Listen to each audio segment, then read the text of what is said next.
Hello everyone and welcome back to my YouTube channel civil life. आज हम भारत की खोज पुस्तक को कंटिन्यू कर रहे हैं। मैं चैप्टर 2 का एक सब टॉपिक भारत के अतीत की झांकी को समाप्त किया था और इसमें हम 2 सब टॉपिक लेंगे क्योंकि ये दोनों छोटे छोटे हैं। तो शुरू करते हैं। भारत की शक्ति और सीमा। भारत की शक्ति के स्रोत और उसके पतन और नाश के कारणों की खोज लंबी और उलझी हुई है। यदि हम भारत की शक्ति की बात करते हैं, इसमें मुख्य रूप से शक्ति और उसकी सीमा के बारे में बात होगी। तो भारत की जो शक्ति के स्रोत हैं, किस स्रोत से शक्ति मिला और उसका पतन का कारण क्या था, ये थोड़ी लंबी और उलझी हुई है। यानी ये समझ सकते हैं कि अगर किसी की स्ट्रेंथ ही वीकनेस बन जाए, किसी की ताकत ही कमजोरी बन जाए, तो क्या स्थिति होगी आप कल्पना कर सकते हैं। यहाँ भी कुछ इसी तरह का है। और उसके पतन के हाल के कारण पर्याप्त स्पष्ट है। भारत तकनीक के दौर में पिछड़ गया और यूरोप जो तमाम बातों में एक जमाने में पिछड़ा हुआ था, तकनीकी प्रगति के मामले में आगे निकल गया। यानी कि इसके शक्ति के स्रोत और पतन के कारण कुछ लंबी और उलझी हुई तो है, लेकिन हाल ही में जो सर्वेक्षण हुए हैं, जो पता चला है, वो कारण पर्याप्त स्पष्ट है। यानी उसमें कोई दिक्कत नहीं है। तो उसके अनुसार भारत तकनीकी के दौर में पिछड़ गया, तकनीकी के दौर में उतना आगे नहीं जा पाया। और इसके विपरीत यूरोप, जो कि हर मामले में पीछे था, जो इन तमाम मामलों में पीछे था, वो आगे निकल गया।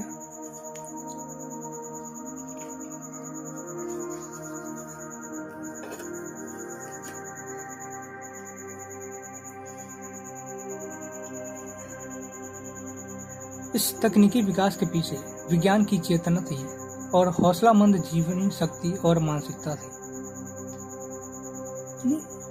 ऐसा क्या हुआ कि यूरोप आगे चला गया और भारत इतना पीछे तकनीकी के दौर में? तो उसका मेन कारण तकनीकी विकास के पीछे विज्ञान की चेतना थी। विज्ञान की चेतना जाग चुकी थी कि अब जो कुछ भी करना है वो वैज्ञानिक दृष्टिकोण के हिसाब से करना है। और हौसलामंद जीवन, यानी कि उच्च विचार, उनकी विचार काफी उच्च थी और तकनीकी विकास को चाहती थी। तकनीकी विकास के पीछे मुख्य रूप से विज्ञान की चेतना थी। यानी वैज्ञानिक चेतना अब जाग चुकी थी, इसलिए वो हर चीज अब वैज्ञानिक दृष्टिकोण से कर रहे थे। और मानसिकता भी वैज्ञानिक ही थी। यानी मुख्य रूप से वहां सुपरस्टिशन का, अंधविश्वास का कोई काम नहीं था। हर चीज वैज्ञानिक तरीके से होती थी। नई तकनीकों ने पश्चिमी यूरोप के देशों को सैनिक बल दिया और उनके लिए अपना विस्तार करके पूरब पर अधिकार करना आसान हो गया। यह केवल भारत की ही नहीं, लगभग सारे एशिया की कहानी है। ये जो नई तकनीक आई, जो नया टेक्नोलॉजी का डेवलपमेंट हुआ, उससे पश्चिमी यूरोप के देशों, अब यहाँ से आपको भारत के गुलाम बनने की कहानी समझ में आएगी कि भारत किस तरह से उपनिवेश बन गया अंग्रेजों का। तो मैं आपको एक समझाता हूँ।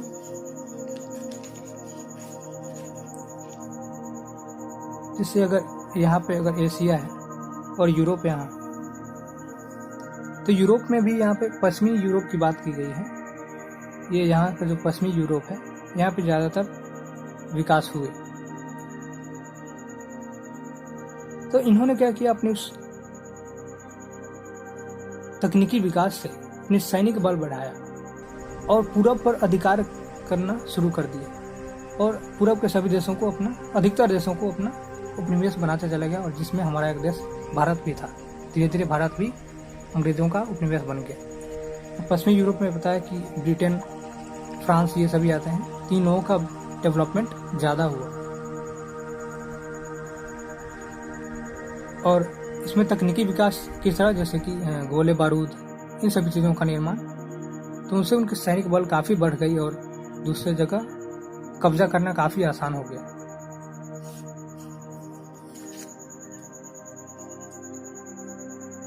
और ये केवल भारत ही नहीं बल्कि पूरी एशिया की यही कहानी है।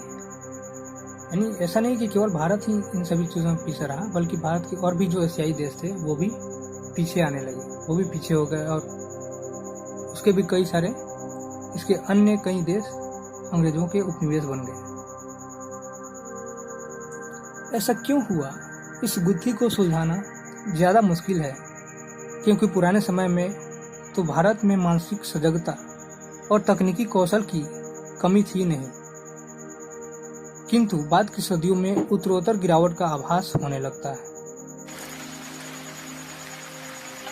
यानी ऐसा क्यों हुआ कि भारत तकनीकी दौर में पिछड़ गया और यूरोप आगे निकल गया। तो इस गुत्थी को सुलझाना, इस प्रश्न का उत्तर तो ज़्यादा मुश्किल है, क्योंकि पुराने समय में तो भारत में मानसिक सजगता थी। मानसिक सजगता यानी कि हम हर चीज़ सोच कर चल रहे हैं।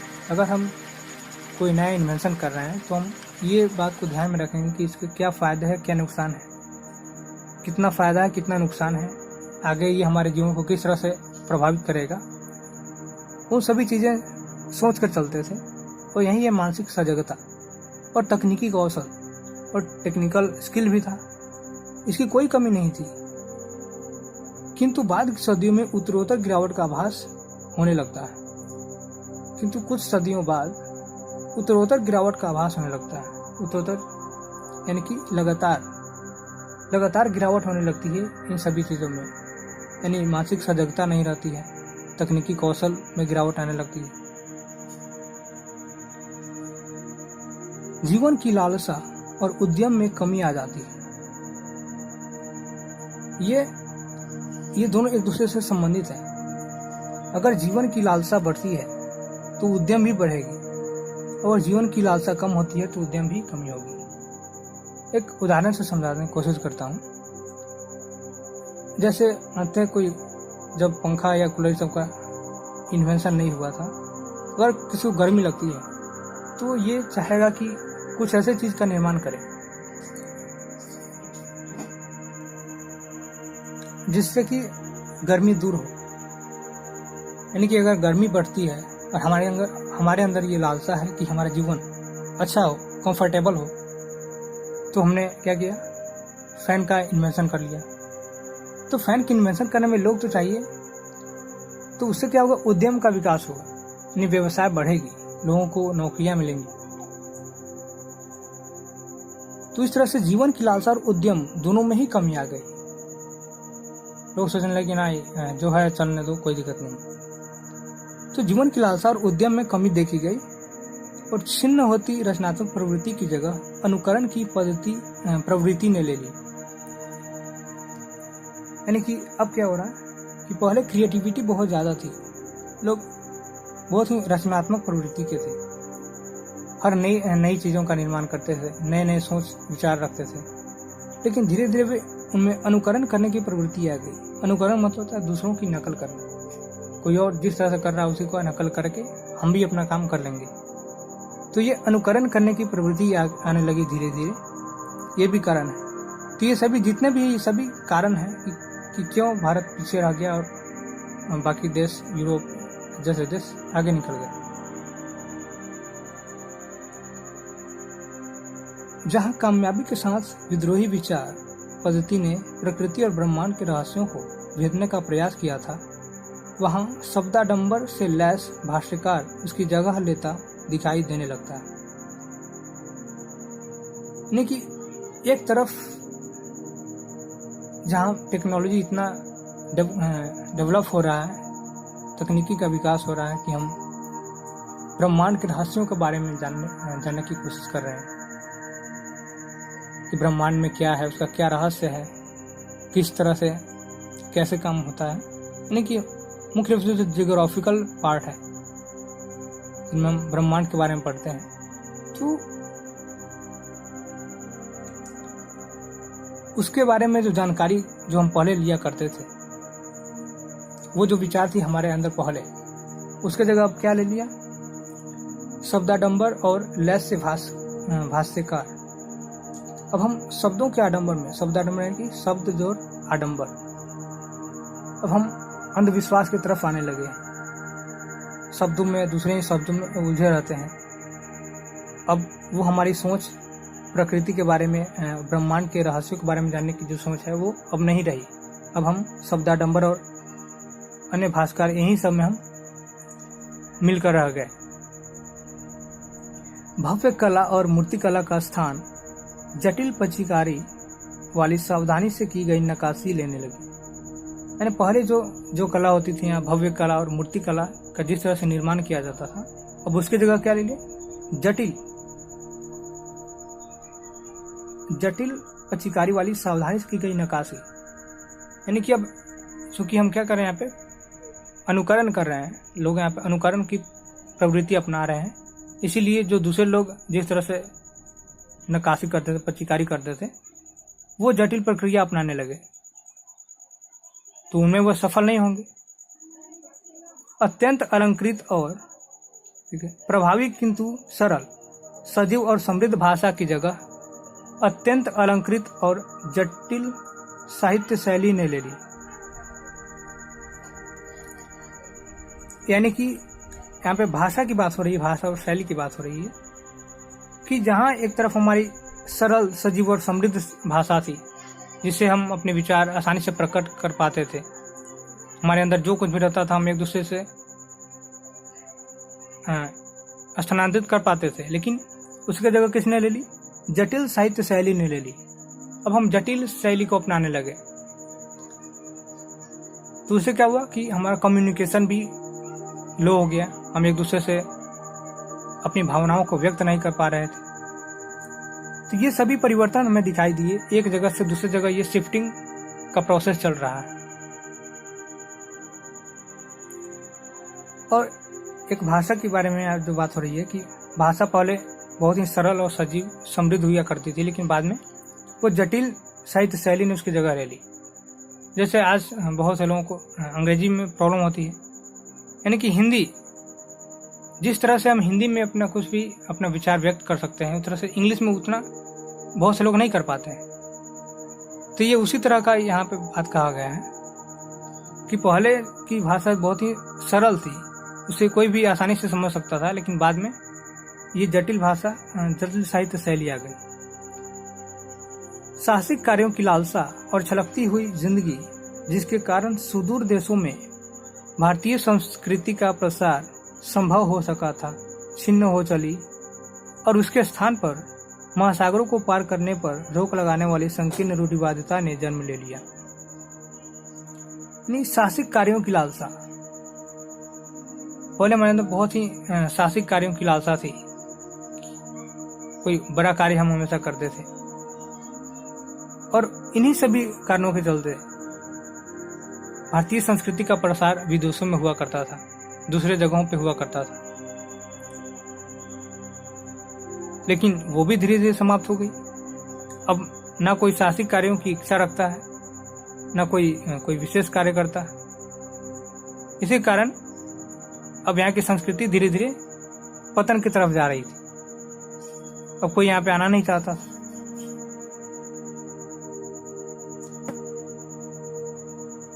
और जिसके कारण सुदूर देशों में भारतीय संस्कृति का प्रसार संभव हो सका था, छिन्न हो चली और उसके स्थान पर महासागरों को पार करने पर रोक लगाने वाली संकीर्ण रूढ़िवादिता ने जन्म ले लिया।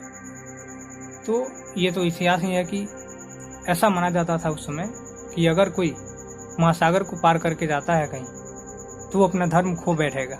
इस तरह की रूढ़िवादिता आ गई थी। तो आप सोच सकते हैं कि यदि ऐसी भावना है तो फिर क्या होगा समाज का।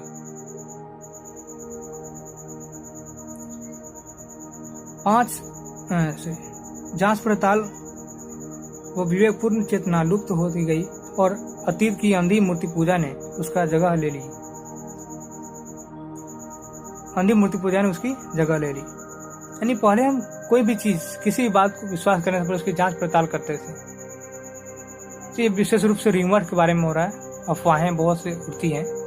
तो पहले हम लोग किसी भी बात की जांच पड़ताल करते थे किसी भी चीज़ों को अपनाने से पहले उसकी जांच पड़ताल इन्वेस्टिगेशन करते थे कि हाँ वो हमारे लिए सही है या नहीं है। किंतु अब क्या कर रहे हैं, अब अंधी मूर्ति पूजा कर रहे हैं। मूर्ति पूजा में विश्वास करने लगे कि हाँ पूजा करने से ही संपन्नता आएगी।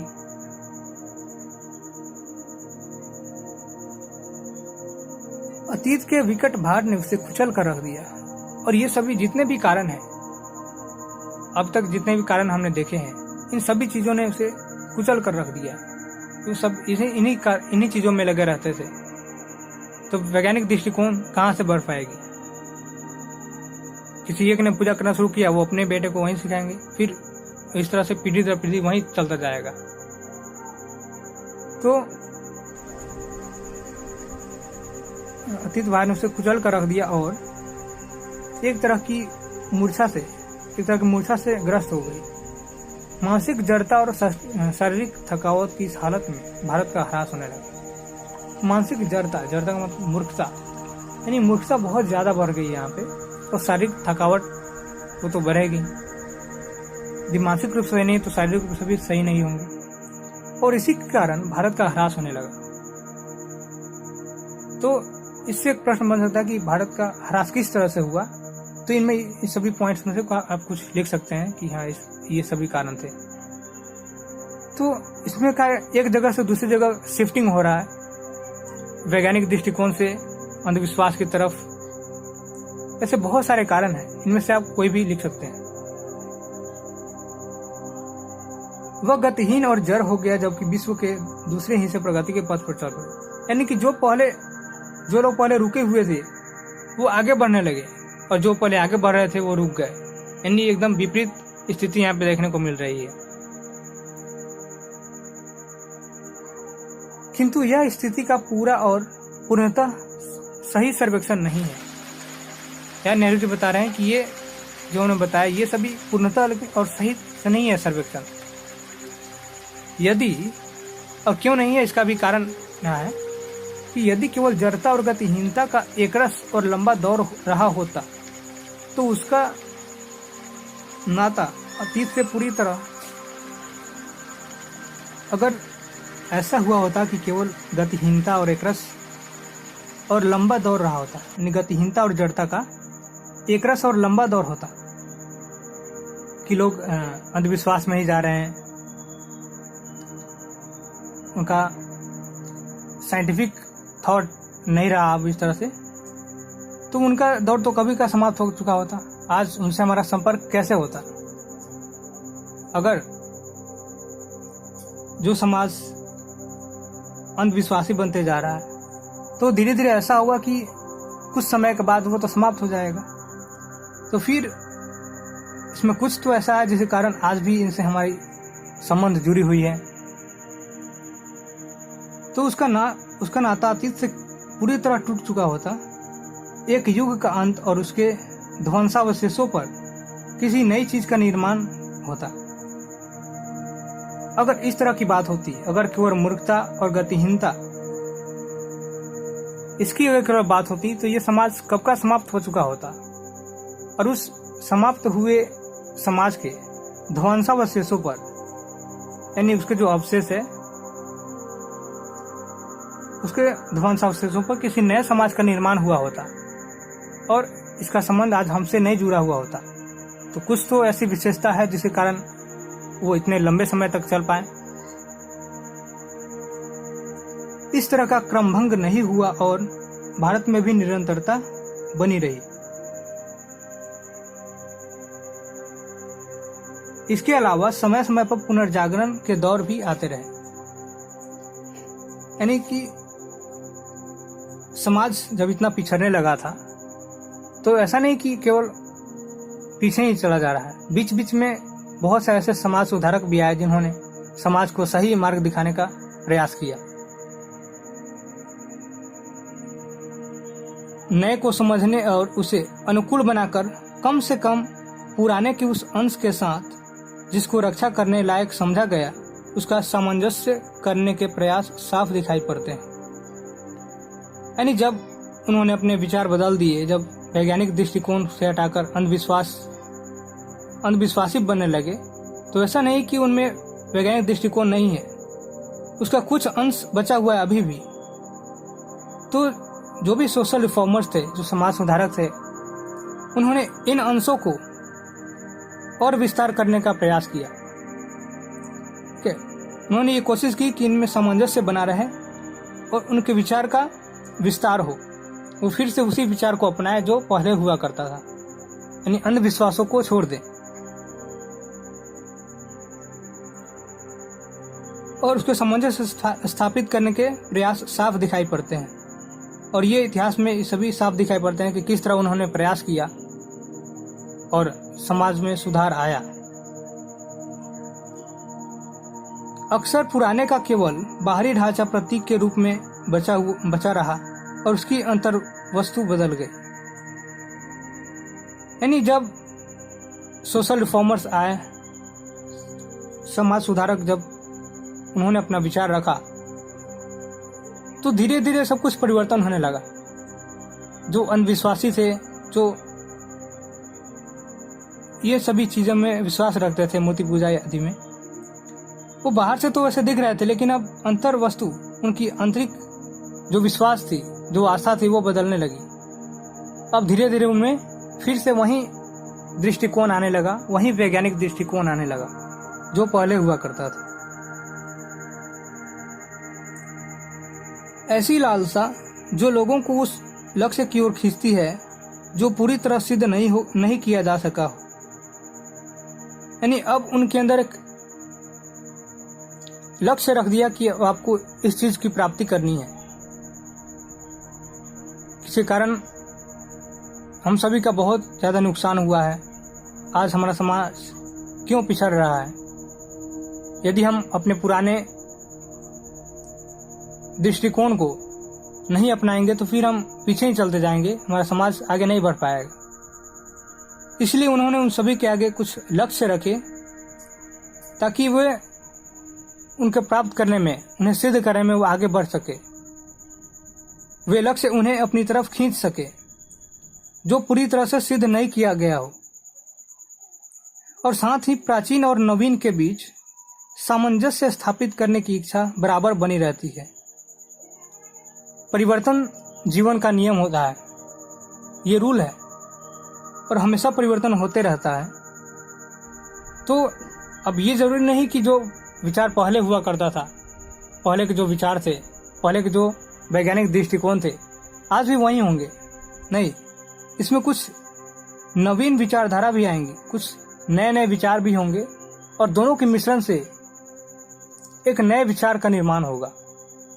एक समाज को एक नया विचार मिलेगा। और इसी लालसा ने उन्हें गति दी और उन्हें पुराने को बनाए रखने के साथ साथ नए विचारों को आत्मसात करने की भी सामर्थ्य दी।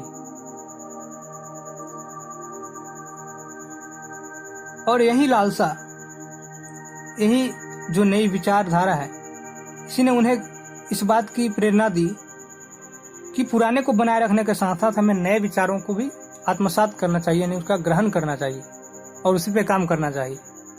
तो यहाँ से फिर से धीरे धीरे समाज का विकास होने लगा। तो इस पैराग्राफ में यही है कि भारत की शक्ति क्या है, उसकी क्या सीमाएं थी, शक्ति के क्या स्रोत थे और उसका पतन किस तरह से हुआ। और पतन होने में भी ऐसा नहीं कि लगातार पतन होता गया, बीच बीच में ऐसे समाज सुधारक भी आए जिन्होंने समाज को एक सही मार्गदर्शन दिया।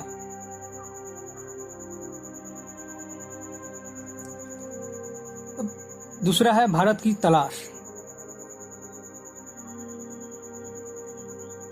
तो पुस्तकों, प्राचीन स्मारकों और विगत सांस्कृतिक उपलब्धियों ने मुझमें एक हद तक भारत की समझ तो पैदा की, लेकिन मुझे उससे संतोष नहीं हुआ। न ही मुझे वह उत्तर मिला जिसकी मैं तलाश कर रहा था। यानी भारत की तलाश के दौरान नेहरू जी ने जो भी पुस्तकें पढ़ी, जिन स्मारकों को मैंने देखा और जिन सांस्कृतिक उपलब्धियों का मैंने विश्लेषण किया, उससे मेरे मन में भारत की तो समझ आ गई थी, मैं भारत को समझ चुका था। लेकिन उससे भी मुझे संतोष नहीं हुआ, क्योंकि मुझे उस सवाल का जवाब नहीं मिला जिसकी मैं तलाश कर रहा था। तो प्रारंभ में बहुत सारे प्रश्न उनके दिमाग में आए थे, वे उन्हीं का जवाब ढूंढ रहे थे, तो उनका जवाब अब तक नहीं मिला, तो इसलिए वे अभी भी तलाश को जारी रखे हुए हैं।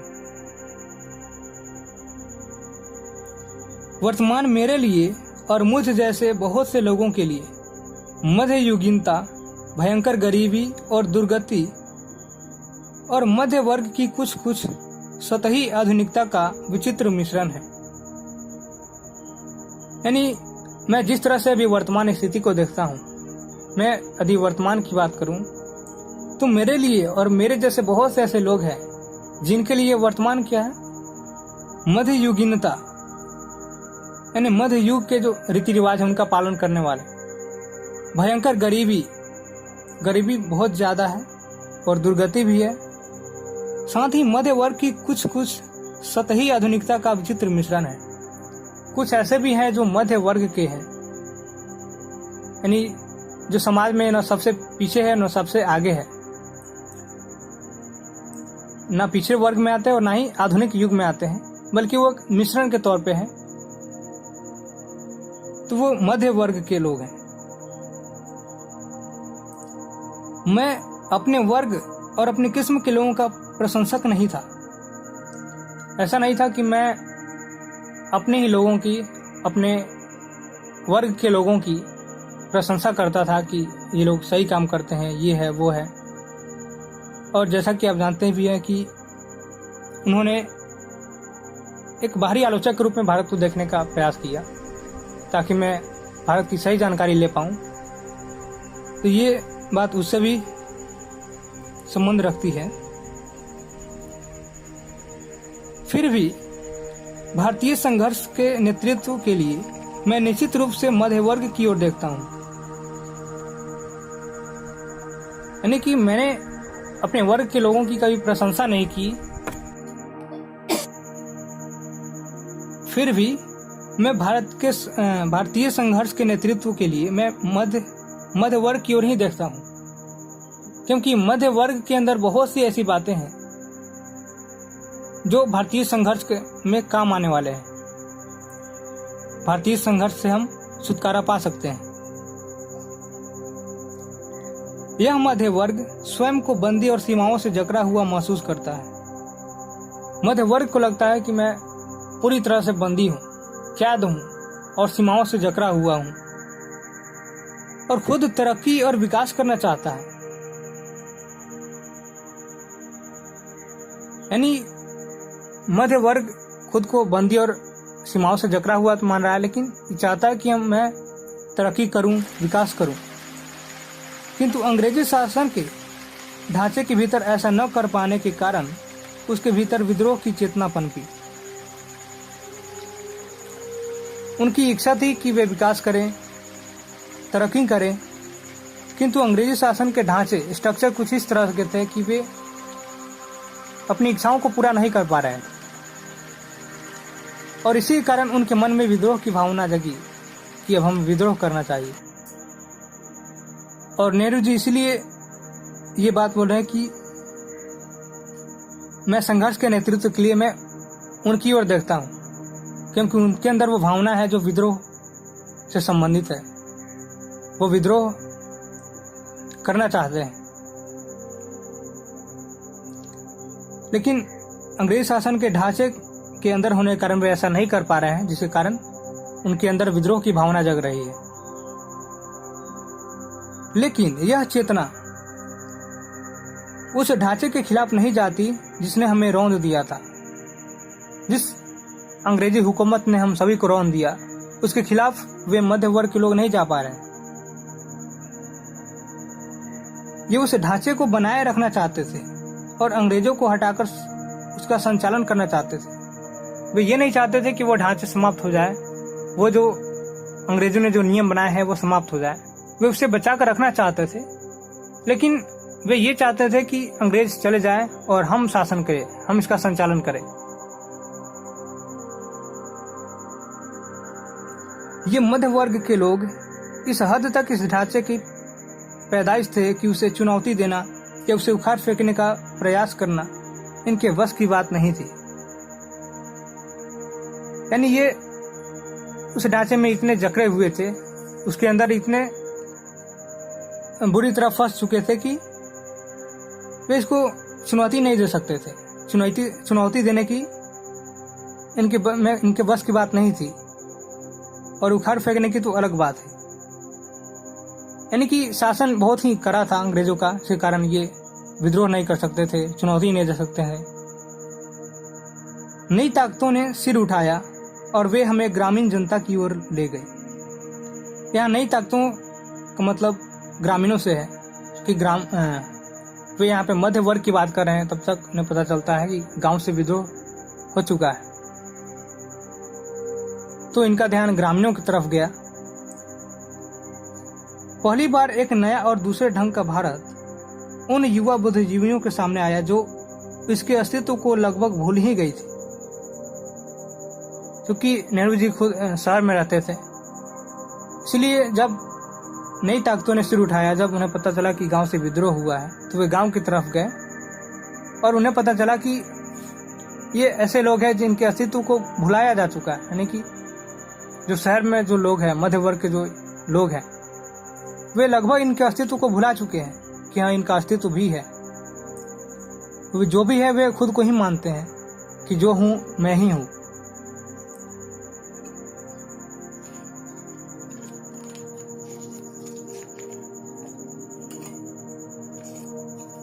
या कम अहमियत देते थे, यानी कि या तो भूल गए थे कि उनका एग्जिस्टेंस भी है, अस्तित्व भी है, या फिर कम अहमियत देते थे। यह दृश्य बेचैन कर देने वाला था, इसीलिए कि उसने हमारे कुछ मूल्यों और निष्कर्षों में संदेह उत्पन्न कर दिया था।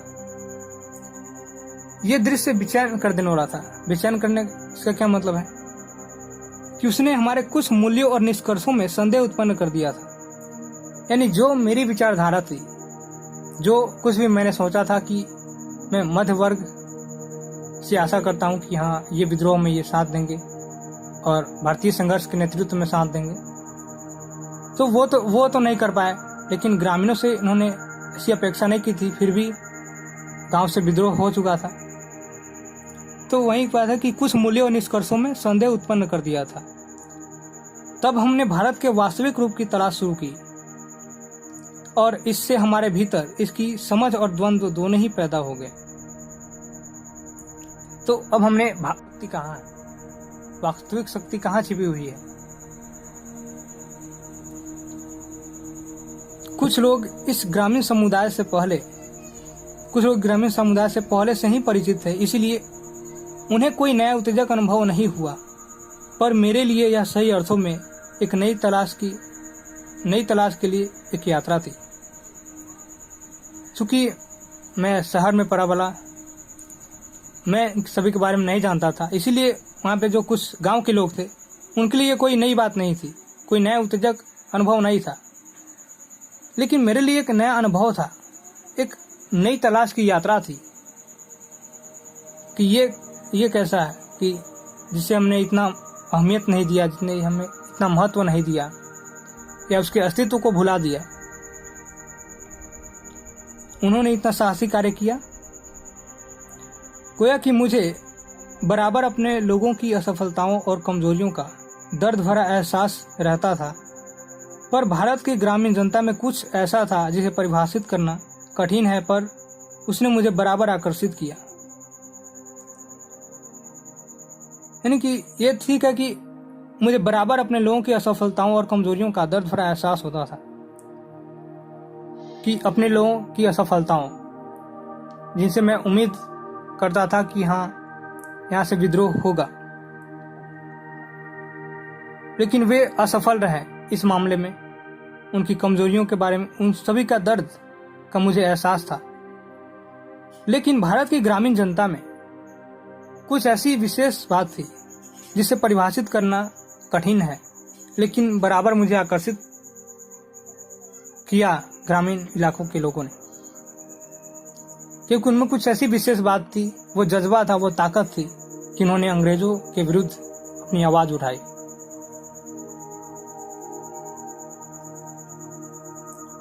उनमें कुछ ऐसी बात थी जो मध्य वर्ग में अनुपस्थित थी। उनके पास जो चीजें थी वो मध्य वर्ग में नहीं थी, हम लोग मेरे अपने लोगों में नहीं थी, और इसी कारण वे अपने कार्यों में असफल होते थे, अपने कार्यों में कमजोर थे। मैं आम जनता की अवधारणा को काल्पनिक नहीं बनाना चाहता। मेरे लिए भारत के लोगों का अपनी सारी विविधता के साथ वास्तविक अस्तित्व है। मैं आम जनता की अवधारणा को मैं काल्पनिक नहीं बनाना चाहता। ऐसा नहीं कि मैं जो बता रहा हूँ वो कल्पना करके बता रहा हूँ अपने हिसाब से। मेरे लिए भारत के लोगों का अपनी सारी विविधता के साथ वास्तविक अस्तित्व है, यानी कि मैं मानता हूं कि सभी का अस्तित्व है। डाइवर्सिटी तो बहुत ज्यादा है, इन सभी का अस्तित्व बना हुआ है भारत में।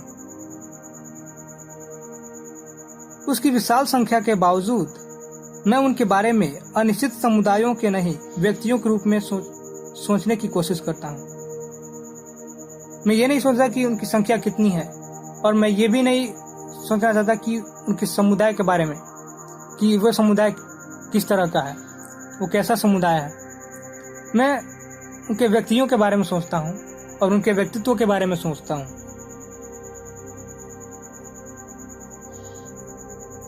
चूंकि मैंने उनसे बहुत अपेक्षाएं नहीं रखी, शायद इसीलिए मुझे निराशा नहीं हुई। नहीं, ग्रामीणों से मुझे कोई अपेक्षा नहीं थी, इसीलिए जो कुछ भी उनसे मिला उसे मैं निराश नहीं हुआ कि हाँ इतना कम ही क्यों मिला मुझे। यानी जिस तरह से मैं चाहता था कि विद्रोह हो, उस तरह से नहीं हुआ होगा। इसलिए मैंने ग्रामीणों से, चूंकि मैंने उपेक्षा नहीं की थी कि इस तरह का होगा, इसलिए शायद यही कारण है कि मुझे इस बात का दुख नहीं हुआ,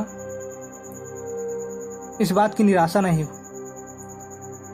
मैंने जितनी उम्मीद की थी उससे कहीं अधिक पाया।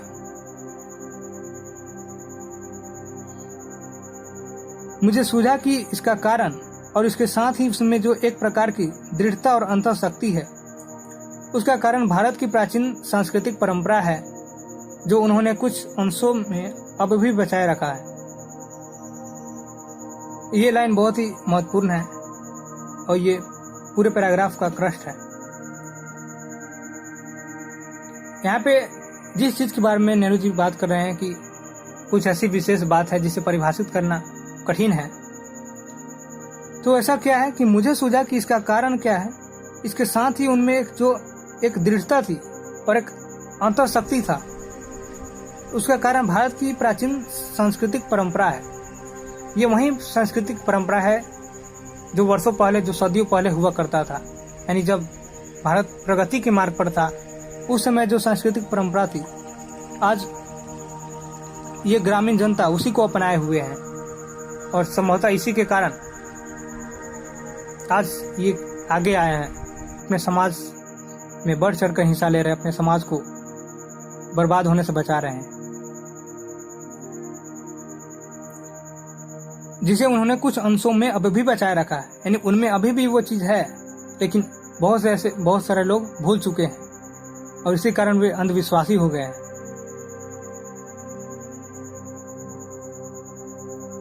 पिछले 200 वर्षों में उन्होंने जो अत्याचार झेला है, और बहुत कुछ तो उसी के कारण समाप्त हो गया। ठीक है, यानी 200 सालों से लगातार अत्याचार चल रहा है अंग्रेजों का, और बहुत सारी चीज उसी के कारण समाप्त हो गई, उन अत्याचारों के कारण ही। फिर भी कुछ तो ऐसा बचा रहा है जो सार्थक है, और उसके साथ बहुत कुछ ऐसा है जो निरर्थक और अनिष्टकर है। लेकिन फिर भी इन सभी चीजों के बावजूद कुछ ऐसा तो बचा हुआ है जो सार्थक है, जो सही है। साथ ही साथ कुछ ऐसी चीजें भी बची हुई है जो निरर्थक है, इसका कोई अर्थ नहीं है, और जो अनिष्टकर है, जो हानिकारक है हमारे समाज के लिए। तो यहाँ पे दूसरा शॉर्ट टॉपिक भी समाप्त होता है। हम देखते हैं इसका फ्लो चार्ट किस तरह से बनाते हैं।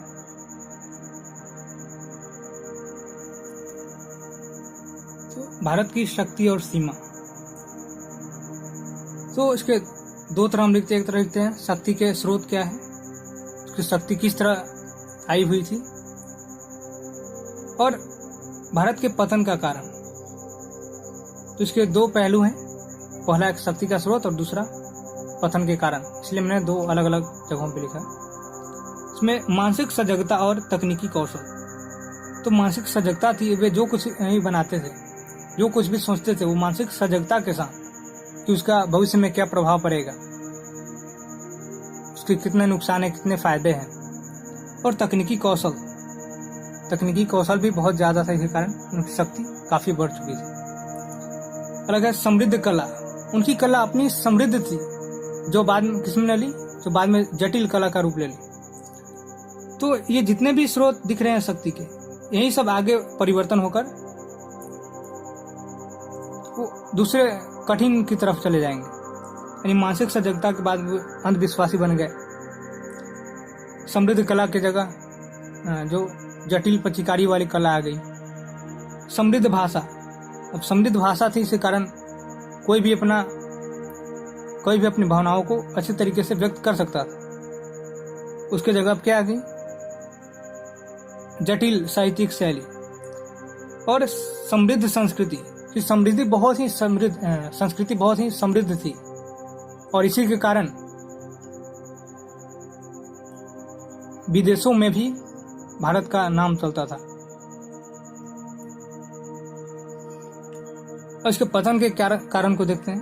तो तकनीकी क्षेत्र में पीछे रह जाना, और पीछे रह गया तो यूरोप आगे चला गया। यूरोप आगे क्योंकि उसमें वैज्ञानिक चेतना जाग चुकी थी, वे समझ चुके थे कि नहीं, अब अंधविश्वास से काम नहीं चलेगा, अब हर चीज वैज्ञानिक दृष्टिकोण से होना चाहिए। तो वैज्ञानिक चेतना की कमी होना, और इससे भारत ही नहीं वरन पूरी एशियाई देश पिछड़ गए। ठीक है, केवल भारत ही नहीं पीछे हुआ, बल्कि अन्य एशियाई देश भी पिछड़ गए। यूरोपीय देश आगे निकल गए, भारत पीछे रह गए, यानी एशिया के बहुत देश पीछे रह गए और यूरोपीय देश आगे निकल गए। पतन के कुछ और भी कारण है, अतिरिक्त कारण। पहला ये कि अनुकरण यानी नकल की प्रवृत्ति। जहाँ पहले लोग क्रिएटिविटी रचनात्मक कार्य करते थे, अब वे अनुकरण पे आ गए हैं, एक दूसरे की नकल कर रहे हैं। और इसी नकल के कारण वे अपनी सरल समृद्ध भाषा को छोड़कर वे जटिल साहित्यिक शैली अपना लिए, अपनी समृद्ध कला को छोड़कर जटिल कला को अपना लिए। तकनीकी कौशल में उत्तरोत्तर गिरावट, तकनीकी कौशल में लगातार गिरावट देखने को मिलता है कुछ सदियों बाद। और उद्यम की कमी और जीवन की लालसा की कमी। संकीर्ण रूढ़िवादी था, वही जो महासागर पार करने वाला जो बात कि यदि महासागर पार करके कोई जाता है तो वो अपना धर्म खो बैठता है, ऐसी भावना आ गई थी लोगों में। और अंधी मूर्ति पूजा, अत्यंत जटिल और अलंकृत शैली का आगमन। और आगे जो शैली आया इसी कारण बहुत ही वो जटिल था, इतनी जटिल कि कोई सही से सीख भी नहीं पाता था, और जो चीजें सही से सीख नहीं पाते हैं उसको हम छोड़ ही देते हैं। तो इसीलिए बहुत से लोग इसमें सफल नहीं हो पाए। तो ये भी इसके पिछड़ेपन का कारण है। किंतु यह स्थिति का पूरा और पूर्णतः सर्वेक्षण नहीं है।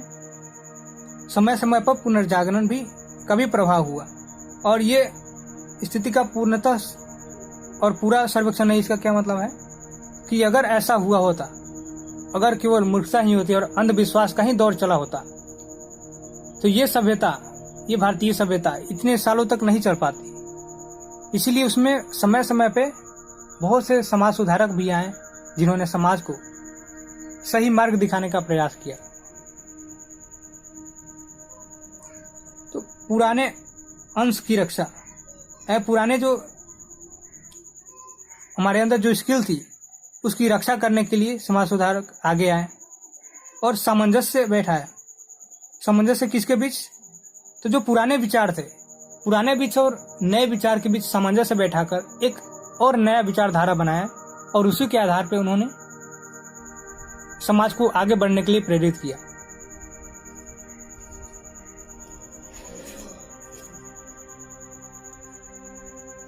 पुनर्जागरण का क्या परिणाम निकला? पुनर्जागरण के परिणाम स्वरूप केवल बाहरी ढांचा पुराना था, किंतु उसकी अंतर वस्तु बदल गई और उसमें नए विचारों का प्रवेश हुआ।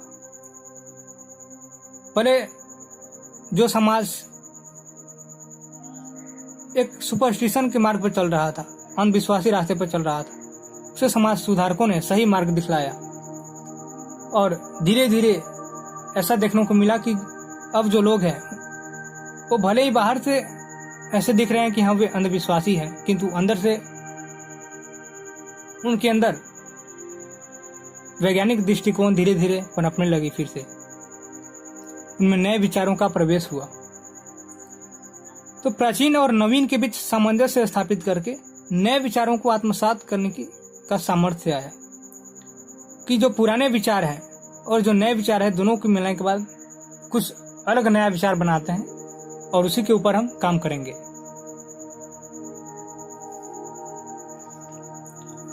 दूसरा, भारत की तलाश।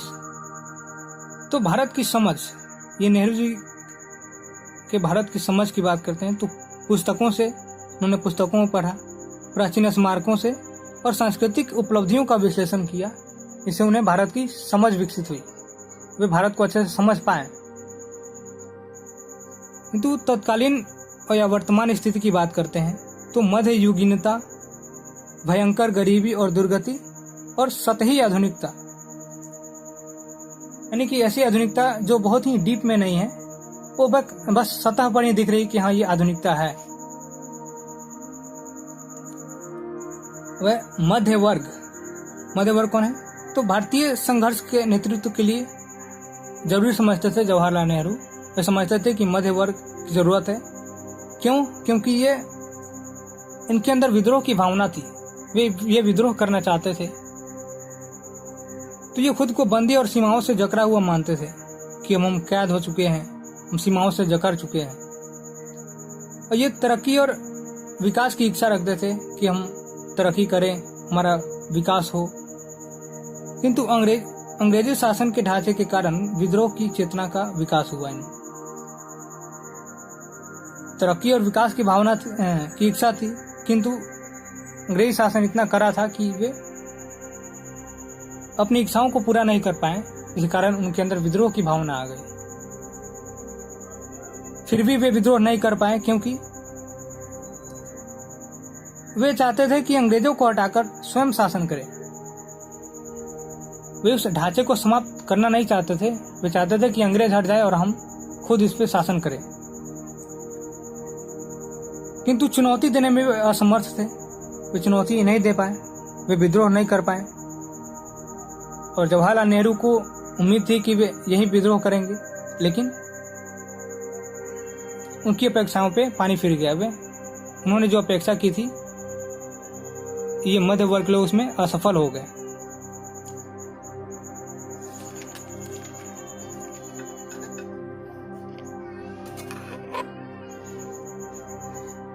नई ताकतों यानी कि ग्रामीणों की बात हो रही है का उद्भव। अपेक्षित वर्ग, क्योंकि इन्हें हमेशा अपेक्षा के दृष्टिकोण से देखा जाता था। ऐसा भी माना था कि इनकी एग्जिस्टेंस ही नहीं है कोई, इनको भुला दिया सा गया था। लेकिन इनके अंदर दृढ़ता और असीम अंतरशक्ति थी, बहुत ही डिटरमाइंड थे और अंग्रेजी हुकूमत के अत्याचार से मुक्ति की भावना रखते थे कि अब बहुत शासन कर लिया अंग्रेजों ने, अब इसे भगाना जरूरी है। प्राचीन भारतीय संस्कृति व परंपरा का अनुकरण। ये जो प्राचीन भारतीय संस्कृति चल रही थी, जिसके कारण प्राचीन काल में भारत का इतना विकास हो रहा था, ये उसका अनुसरण करते थे, ये उनका पालन करते थे और इसी के कारण इनके अंदर उतनी दृढ़ संकल्प और असीम अंतरशक्ति थी, जिसके कारण ये विद्रोह कर पाए। तो आज 200 टॉपिक को हमने कवर किया है। मुझे उम्मीद है कि आपको समझ में आया होगा। अगर आपको कोई भी डाउट है इससे रिलेटेड, क्योंकि बहुत से ऐसे शब्द हैं जो थोड़े कठिन हैं, उसको समझना थोड़ा सा कठिन है, लेकिन फिर भी आ जाएगा 2-3 बार पढ़ने से।